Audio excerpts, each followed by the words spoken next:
கொடுப்பதில் வல்லமை பெற்றவன் அப்பன் பழனி அப்பன். தினம் அச்சம் தவிர்ப்பவன் ஆறுதல் சொல்பவன் அப்பன் பழனி அப்பன். கள்ளம் கபடம் இல்லாதவர் தம்மிடம் காவலில் நின்றிருப்பான்.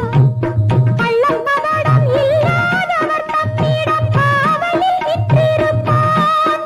அங்கு கால்நடையாய் வரும் மானிட